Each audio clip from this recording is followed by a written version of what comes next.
بسم اللہ الرحمن الرحیم۔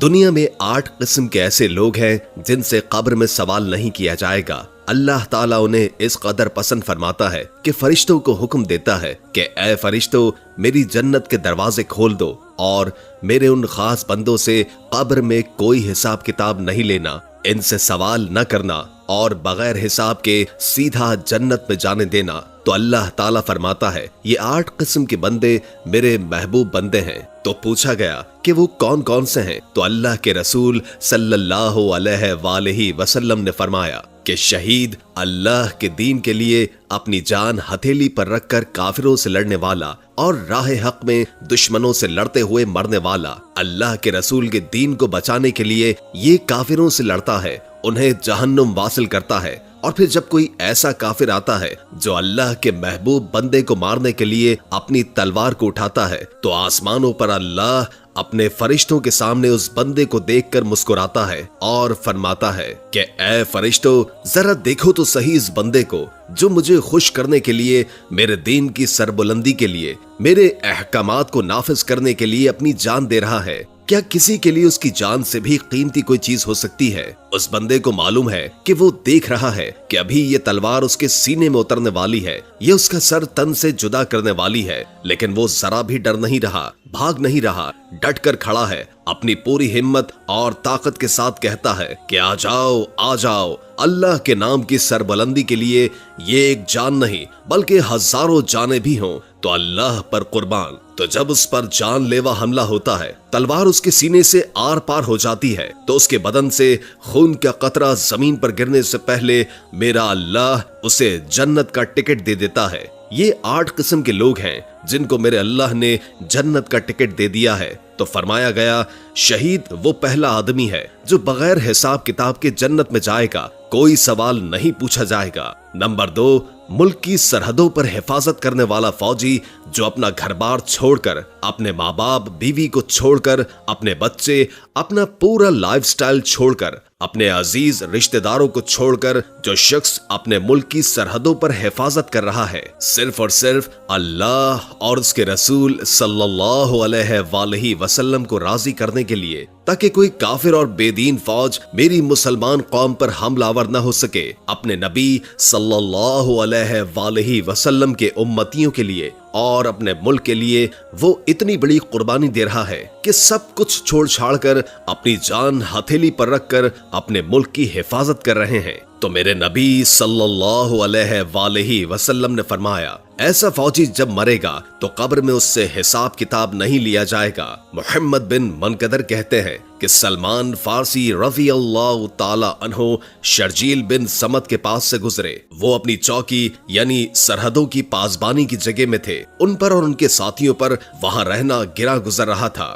سلمان فارسی رضی اللہ تعالی عنہ نے کہا ابن سمت، کیا میں تم سے وہ حدیث بیان نہ کروں جسے میں نے رسول اللہ صلی اللہ علیہ وآلہ وسلم سے سنا ہے؟ انہوں نے کہا کیوں نہیں؟ سلمان رضی اللہ تعالی عنہ نے کہا میں نے رسول اللہ صلی اللہ علیہ وآلہ وسلم کو فرماتے سنا ہے، اللہ کی راہ میں ایک دن کی پاسبانی روزہ رکھنے اور تہجد پڑھنے سے افضل ہے۔ آپ نے کہا اور جو شخص اس حالت میں وفات پا گیا وہ عذاب قبر سے محفوظ رہے گا اور قیامت کے دن اس کا عمل بڑھا دیا جائے گا۔ صحیح مسلم 1913، سنن نسائی 3169، تحفۃ الشراف 4510 اور مسند احمد 440 تا 441۔ قیامت تک عمل بڑھا دیا جائے گا، یعنی مرنے کے بعد بھی اس کے ثواب کا سلسلہ ختم نہ ہوگا۔ تو ایسے فوجی کو دیکھ کر میرا اللہ فرمائے گا اے فرشتوں، جنت کے دروازے کھول دو، یہ وہ شخص آ رہا ہے جو میرے بندوں کی حفاظت کیا کرتا تھا۔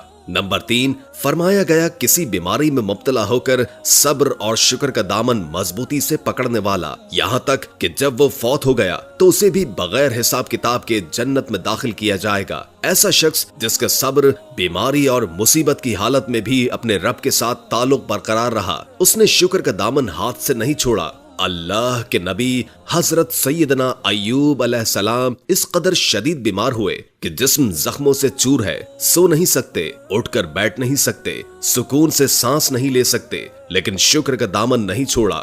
بے شک جس کے ہاتھ میں بیماری ہے، شفا بھی اسی کے ہاتھ میں ہے۔ ایک دن آیا کہ اللہ کے نبی ایوب علیہ السلام اس قدر تندرست ہو گئے، صحت یاب ہو گئے، تو کسی نے پوچھا حضرت وہ بیماری والے دن اچھے تھے یا آج صحت والے دن اچھے ہیں؟ فرمانے لگے وہ بیماری والے دن زیادہ اچھے تھے۔ پوچھا کیوں؟ کہنے لگے ان دنوں جب رات کے پچھلے پہر تکلیف اور درد کے باعث میرے منہ سے آہ نکلتی تھی تو اوپر سے میرا اللہ میری خیریت طلب فرماتا تھا اور مجھ سے پوچھتا تھا اے ایوب تیرا کیا حال ہے؟ فرمایا جب سے صحتیاب ہوا ہوں تب سے میرے اللہ نے میرے ساتھ کوئی کلام نہیں کیا۔ حضرت علی مرتضی شیر خدا سے کسی نے پوچھا حضرت یہ بیماری کیا ہے جو تکلیف انسان پر آتی ہے، اس کے بارے میں کیا فرماتے ہیں؟ کیا وہ اللہ کی جانب سے آزمائش ہوتی ہے یا عذاب الہی ہوتا ہے؟ حضرت علی نے فرمایا جو مصیبت تجھے اللہ کے قریب کر دے وہ آزمائش ہے، اور جو مصیبت تجھے اللہ سے دور کر دے وہ آزمائش نہیں بلکہ تیرے لیے سزا ہے۔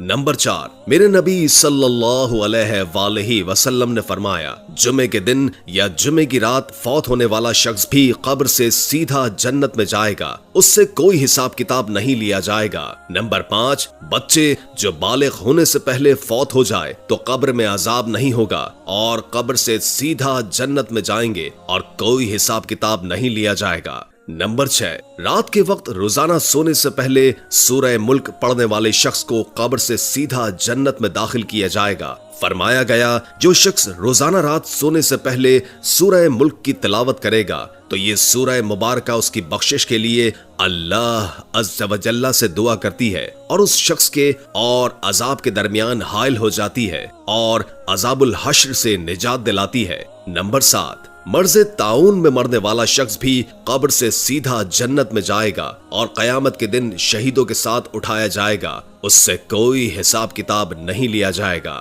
نمبر 8، ایسی عورت جو بچے کو جنم دیتے وقت یا جنم دینے کے بعد ولادت کی تکلیف کے باعث اس دنیا سے رخصت ہو جائے تو اسے بھی شہیدوں کا درجہ دیا جاتا ہے، اور وہ بچہ جس کی ولادت ہوئی وہ اپنی کٹی ناف کے ساتھ اپنی ماں کا ہاتھ پکڑ کر سیدھا جنت میں لے جائے گا۔ سبحان اللہ۔ اے نوجوانوں، مسجدوں سے 5 وقتہ صدائیں آ رہی ہیں، ہر روز مؤذن 5 بار یہ کہہ کر بلا رہا ہے آ جاؤ سیدھے راستے کی طرف، کامیابی کی طرف آ جاؤ، اللہ کی طرف۔ انسان ساری زندگی ادھر ادھر کامیابی حاصل کرنے کے لیے دوڑتا رہا، جبکہ اس کے گھر کے پاس مؤذن اسے پکارتا رہا آ جاؤ کامیابی کی طرف۔ اللہ عز و جل سے دعا ہے کہ نیکی کی بات سننے اور اس پر عمل کرنے کی توفیق عطا فرمائے۔